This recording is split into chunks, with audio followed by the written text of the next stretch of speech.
बुरा मत मानना।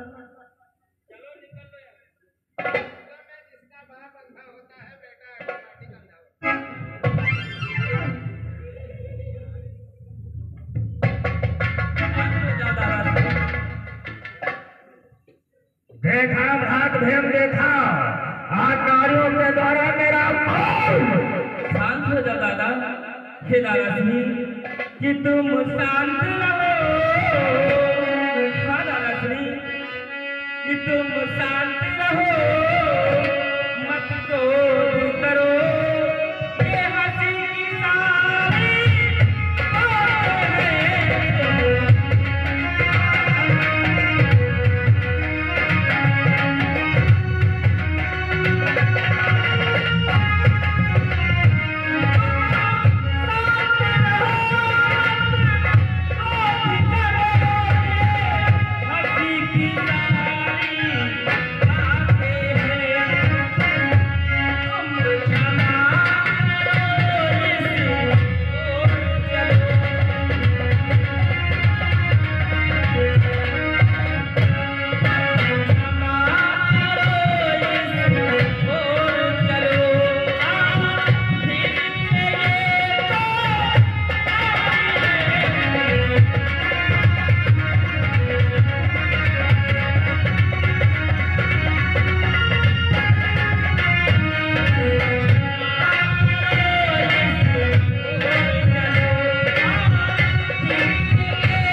कर दिया।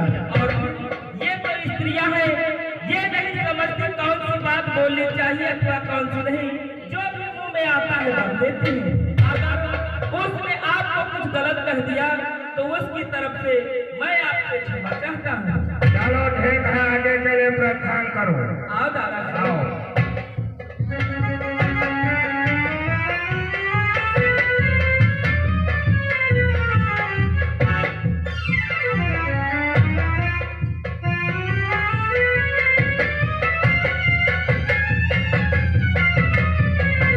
मेरा प्रणाम स्वीकार हो दादा श्री। धर्मराज के चरणों में द्रोधन का प्रणाम स्वीकार हो। सुखी रहो भ्रातृयोधन। आप ये देखिए भाई, हमारे मिली जागरण ग्रुप की ओर से 20 रुपया का पुरस्कार चलती हुई सीन पे फिर आया है। हम अपने भाई मिली जागरण ग्रुप को बहुत बहुत धन्यवाद देते हैं। कहो भ्रात धर्मराज, दरबार में बुलाने का क्या कारण है? भ्रातृयोधन, आज मैंने आपको दरबार में किस लिए बुलाया है ये जानकर आपको अपार हर्ष होगा। बोलो।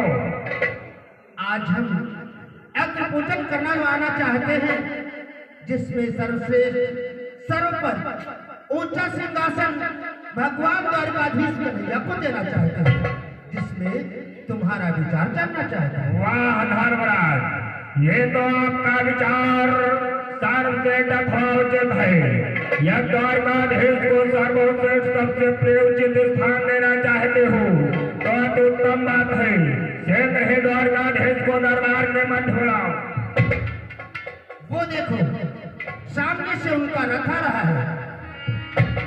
बोलो यशोदा नंदन की, बोलो द्वारकाधीश कन्हैया की जय हो, बोलो यशोदा नंदन की जय हो। मेरा प्रणाम हो भगवान।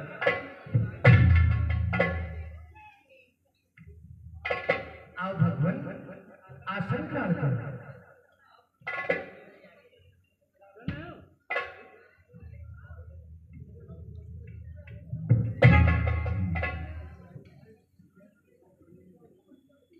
प्रेम के साथ में बोलो द्वारकाधीश कन्हैया की जय हो, यशोदा नंदन की जय हो, राहु जी के भैया की, यशोदा जी के छैया की जय हो। तेरी मधुर मधुर मुस्कानिया पे बलिहार सभी है, बलिहार सभी है। तेरी मधुर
चंदेरी नरेश शिशुपाल का मित्र दुर्योधन के लिए नमन स्वीकार।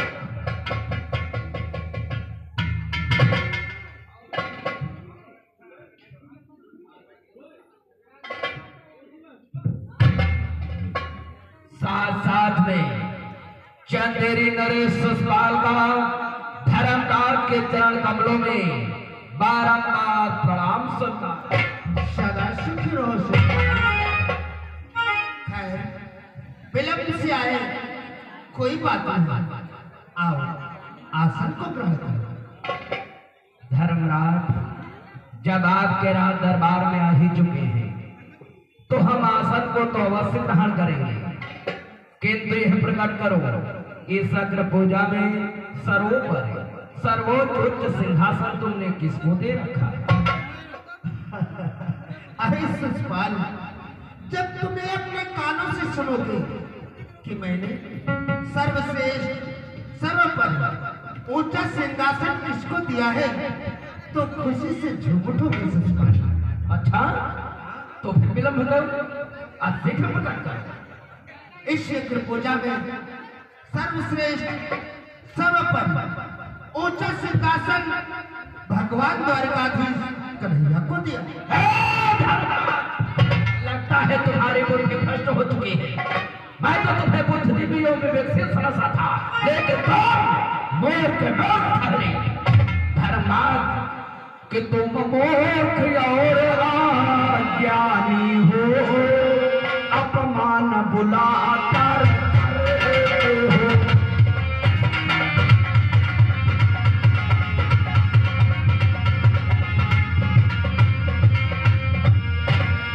मूर्ख और अज्ञानी हो, अपमान बुला कर करते हो।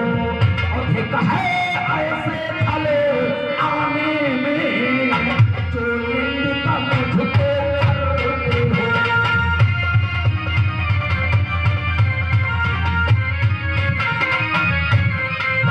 अधिक है ऐसे फल आने में जो निंदा मुझको करते हो।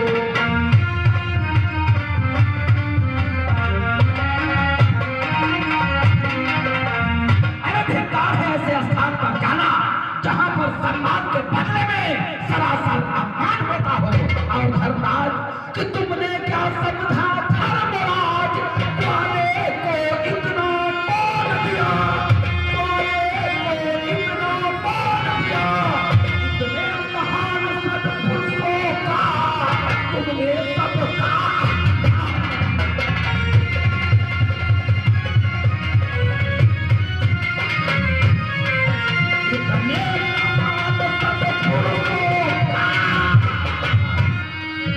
तुमने सबका सम्मान किया।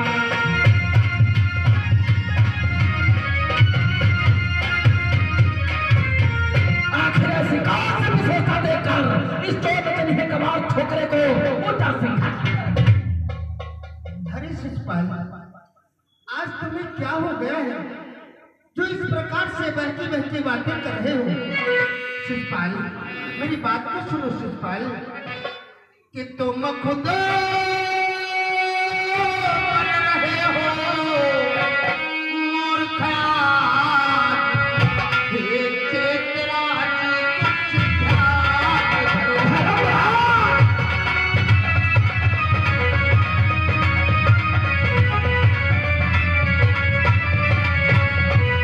कि तुम खुद बन रहे हो मूर्ख। हे चेतराज कुछ ध्यान धरो। सबके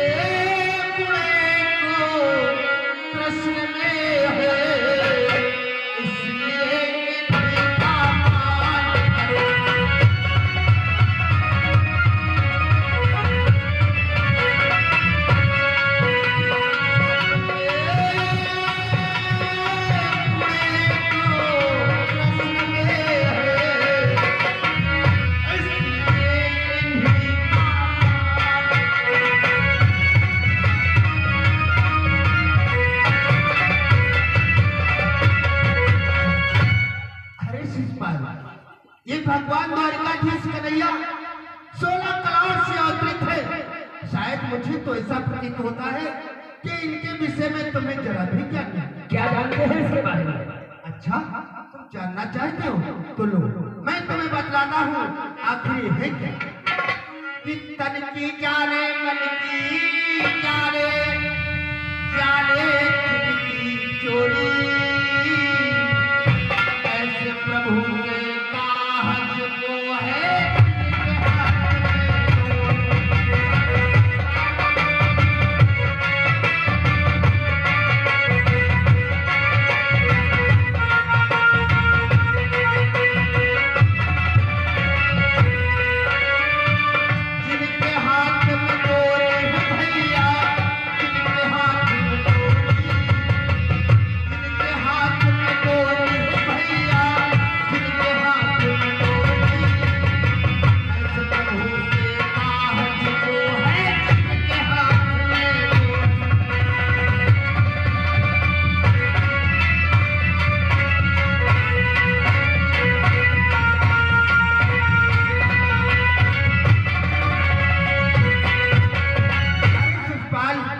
ये भगवान द्वारिकाधीश कन्हैया 16 कलाओं से अवतरित है।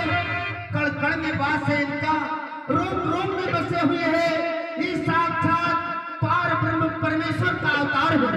इसलिए मैंने इन्हें ऊंचा सिंहासन दिया है। तुम भी इनका सम्मान करो, तुम्हारा कल्याण हो। बार बार वही रटन लगाई, पार ब्रह्म परमेश्वर नारायण अवतारी। अरे इसके बारे में तुम कुछ नहीं जानते।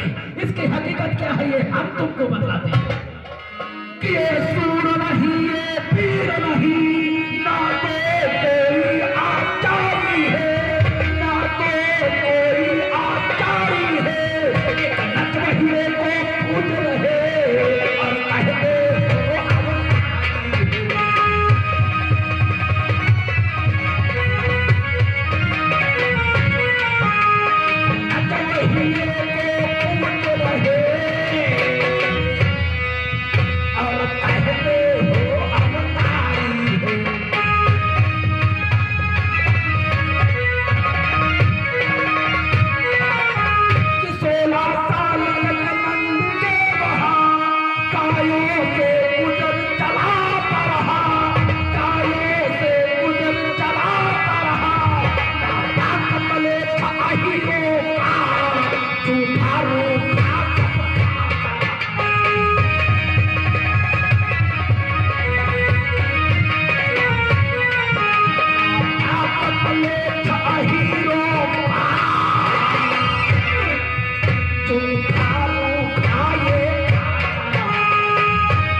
ये ना तो सूर है, ना तो वीर है, ना कोई आचार्य है।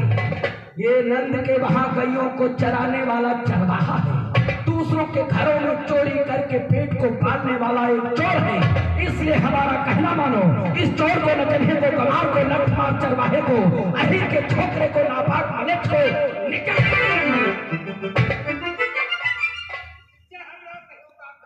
मैंने कहा नीचे उतार।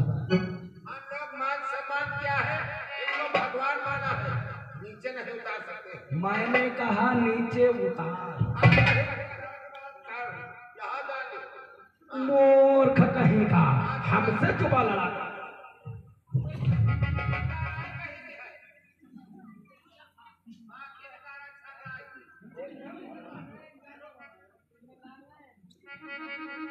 तुम क्या करेंगे?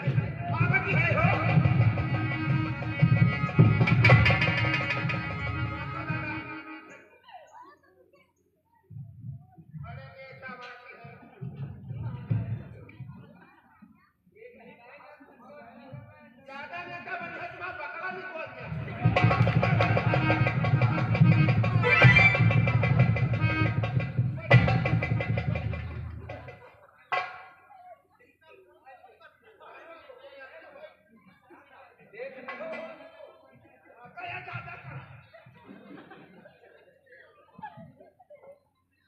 समझ गया धर्मराज, हम तो तुम्हें बुद्धिजीवी और विवेकशील समझते थे, लेकिन आज प्रतीत हुआ तुम्हारे साथ साथ तुम पांचों भाइयों की बुद्धि भ्रष्ट हो गई।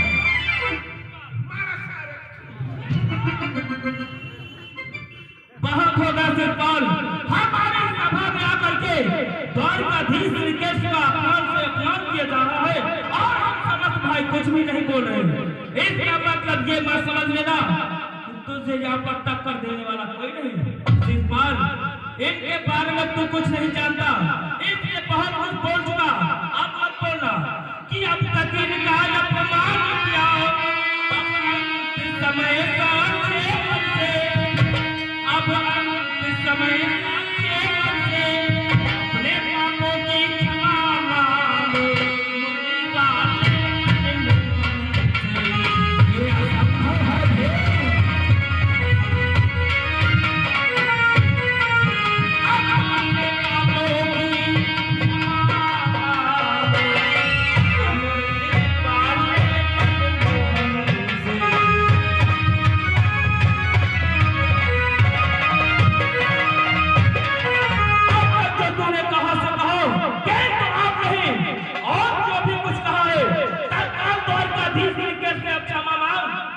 क्षमा कर देंगे और कथा तुझे यहाँ से धक्के निकाल कर यहाँ से बाहर फेंकूंगा।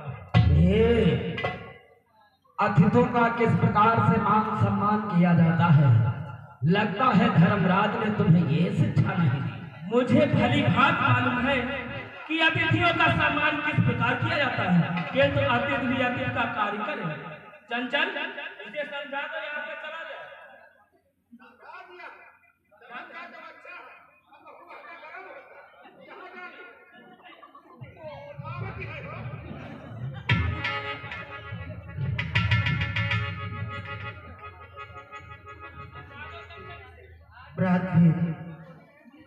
इस समय क्रोध करना हमें तुम्हें शोभा नहीं देता, क्योंकि इस समय शिशुपाल हमारा अतिथि, अतिथि का सम्मान करना हमारा तुम्हारा परम कर्तव्य है। धर्मराज, मैंने कहा इस चोर को नीच को गंवार को नीच।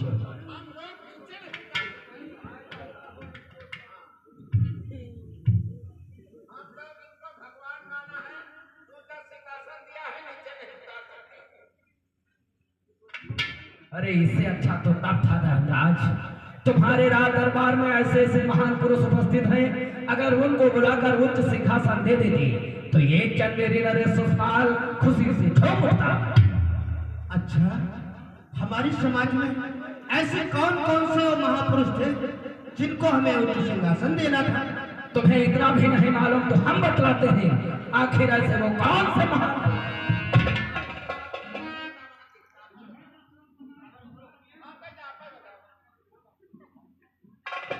कान खोल करके सुन ले, हम बतलाते हैं कि यदि सीधा व्यक्ति चाहते थे तो वासुदेव को लाना था।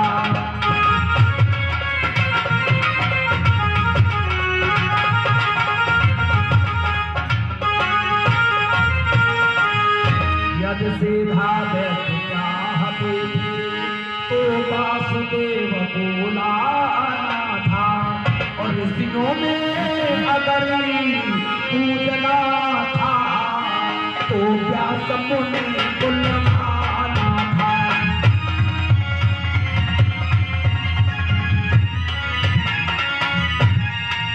और ऋषियों में अगर पूजना था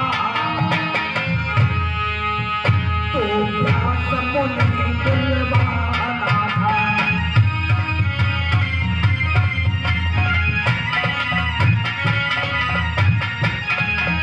अगर सीधा ही व्यक्ति चाहते थे तो वासुदेव को धनुर्धर ही थे, तो भीष्म धनुर्धर ही थे। पूर्वों में अगर पूजना था तो गुरु द्रोण जी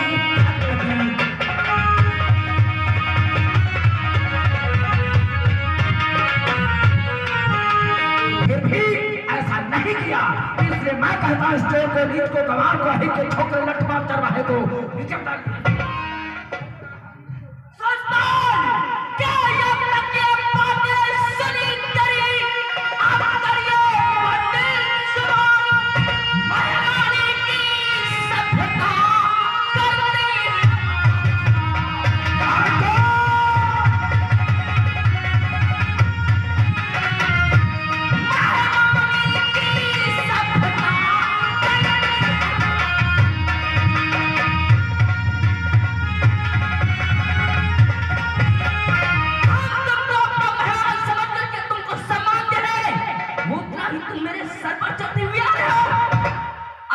तुम्हारे पास में समय है, यहाँ से चले जाओ, नहीं तो देख लो मेरी गांडी, एक ही बार से तुम्हारा शीश काटूंगा।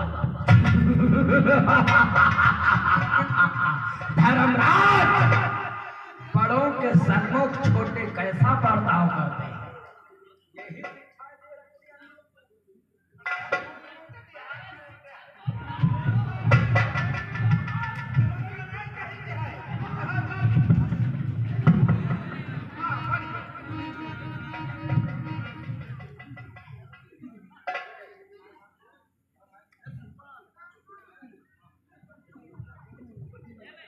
अरे शिषपाल, तुम कहते हो वासुदेव, व्यास मुनि, भीष्म पितामह, आचार्य द्रोण वो कोई अवतारी नहीं थे, और भगवान द्वारकाधीश कन्हैया ये तो 16 कलाओं से अवतरित थे। इसलिए मैं तुम्हें बार बार समझा रहा हूं कि तुम इनके चरणों में नतमस्तक हो जाओ, ये तुम्हें क्षमा कर देंगे।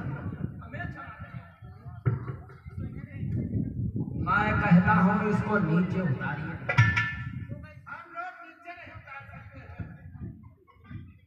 अरे शिषपाल, ये तुम क्या कह रहे हो? तुम नहीं जानते शिषपाल कि पानी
से निकला हुआ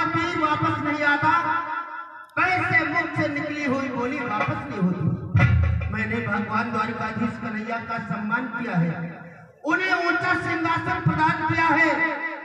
मैं तो नीचे नहीं उतार सकता, यदि तुम जिद करते हो तो तुम्हें उतार। अगर तुम नहीं उतारोगे तो हम स्वयं इसे नीचे उतारते हैं। हाँ, मैं उतारूंगा।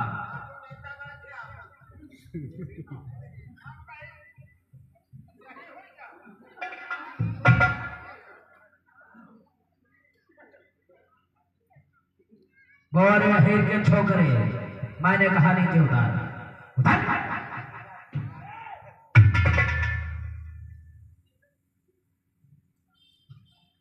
देखा धर्मराज, ये कितना निर्लज्ज, बेहया, बेशर्म है कि मैं सुना रहा हूं भला बुरा, ये सबे कुछ सुनता जाता है, ये सबे कुछ सुनता जाता है, नहीं राष्ट्र उठाता ऊपर को, खाए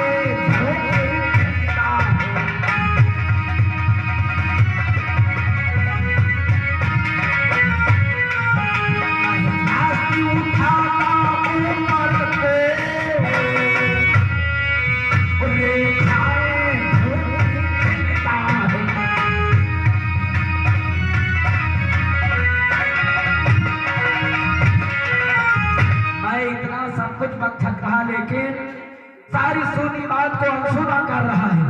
ये इतना बेहया, बेशर्म और निर्लज्ज है। लेकिन मैंने भी ध्यान लिया है धर्मराज कि मैं अभी काटता सर इसका, बच सकती इसकी जान कहा, बच सकती इसकी जान कहा, मैं अभी काटता सर इसका भिक्षुक में दान का।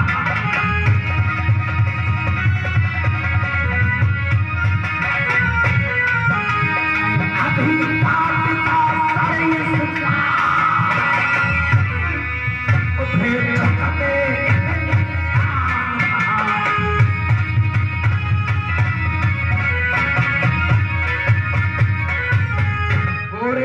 छोकरे, मैंने कहा तो नीचे उतर, अगर इस बार नीचे नहीं आया तो देख मेरी ये तलवार, इस तलवार के द्वारा तेरे शरीर के इतने टुकड़े करूंगा कि संसार के मध्य उसकी कोई गणना नहीं कर पाएगा।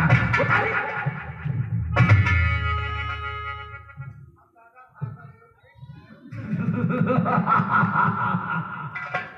देखा धर्मराज, इसकी ये है औकात। आ गया नीचे। शिषपाल, आज तूने सभा के मध्य मेरा घोर अपमान किया है। ये अपमान मैं चुपचाप इसलिए सहन करता रहा कि मैंने तुम्हारी माता तथा अपनी बुआ को ये वचन दिया था कि यदि शिषपाल हमें 100 गालियां देगा तो मैं उसे क्षमा कर दूंगा। जब तेरी मरने की बारी आई है तो शिषपाल से रिश्तेदारी जोड़ना चला है। ये आ गए सर्वेश कनौजिया जी भाई, कल वाले सर्वेश। शिषपाल, आज तूने तो समस्त सीमाओं को पार कर दिया है, इसलिए शिषपाल कितने चुका गालियां 100 से अधिक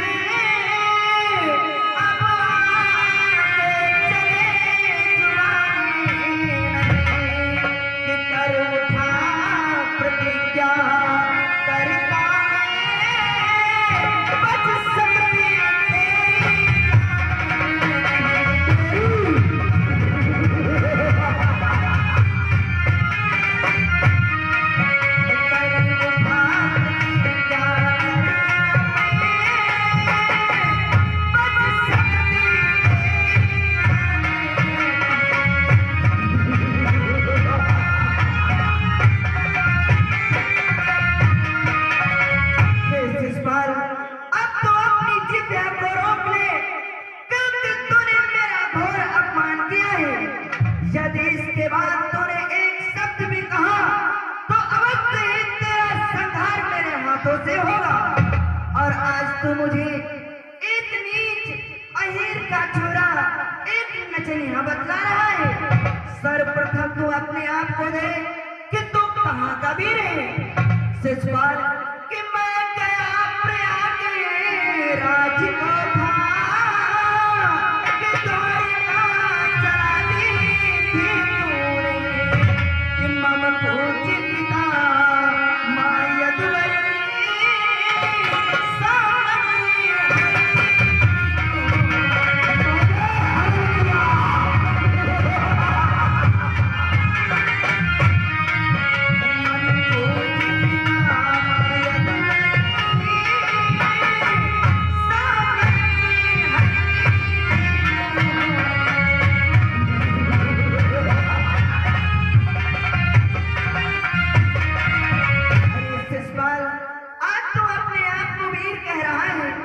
जिस समय मैं अपनी द्वारिका में नहीं था तो हमारी द्वारिका में आया और हमारी द्वारिका में आग लगा करके हमारे पूज्य पिताश्री की समस्त सामग्री का हरण कर ले गया और तू अपने आप को वीर कहता है।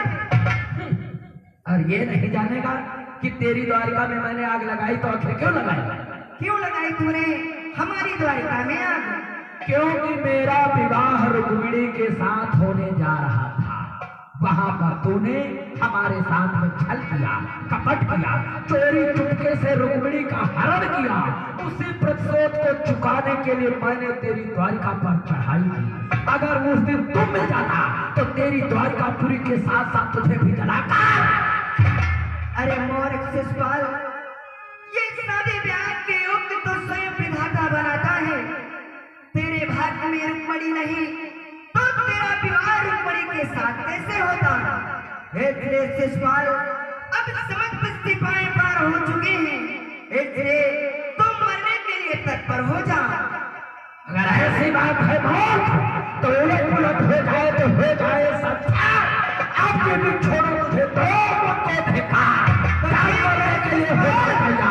कि निशाने पर लगे जाकर उसी को तीर कहते हैं। कि निशाने पर लगे जाकर उसी को तीर कहते हैं। आन पर जान जो दे दे उसे अहीर कहते हैं। और अही के छोटे मारने के लिए तैयार हो जा। ठीक है कृपाल, मरने के लिए तत्पर हो जा। अब आओ अपनी तलवार के द्वारा तेरे शरीर के हजारों टुकड़े करता।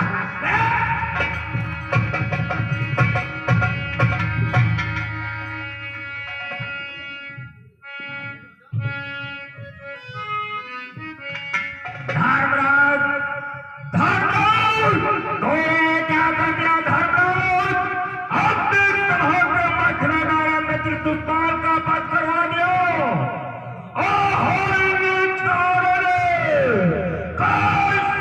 ढेर मचा है। ये धर्मराज के पुत्र ने न्याय में तेरार बढ़ा है। धर्मराज तूने छाड़ ही क्यों? जाओ मेरे मित्र सुपाल का पद करा दिया। मैं जा रहा हूँ धर्मराज, लेकिन ध्यान रख।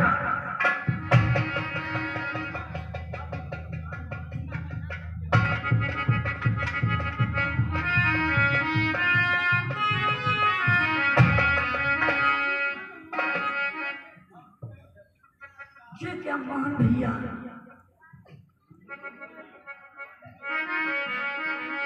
ये क्या हो गया मोहन भैया? मोहन भैया, मोहन भैया, मोहन भैया, मोहन भैया,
हे बहन, आज ही तुमने क्या किया?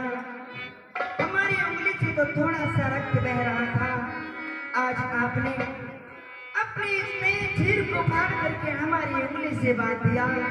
हे बहन, ये नया चीर, नया वस्त्र,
पीछे बांध दिया, अपने चीर को खराब कर दिया। ऐसा क्यों किया बहन? मोहन भैया, आप उसे जरा सी चोट कहते हो मोहन भैया। आप नहीं जानते हो मोहन भैया, इस हाथ से टपके रक्त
उतारता है, ये तो मेरा परम कर्तव्य था।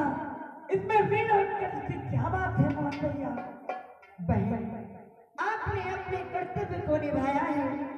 समय आने पर आपका ये भाई अपने कर्तव्य को अवश्य निभाएगा। हे बहन, अब मैं अपनी द्वारिका जाना चाहता हूँ, आप हमें आज्ञा प्रदान करें। जाओ मोहन भैया, लेकिन आप यहाँ पर जल्दी जल्दी से आया कीजिए। आप आते हैं तो मेरा भी हृदय बहल जाता है मोहन भैया। अवश्य बहन, मैं आपकी सुध लेने के लिए अति शीघ्र हस्तिनापुर आऊंगा। मेरा प्रणाम स्वीकार।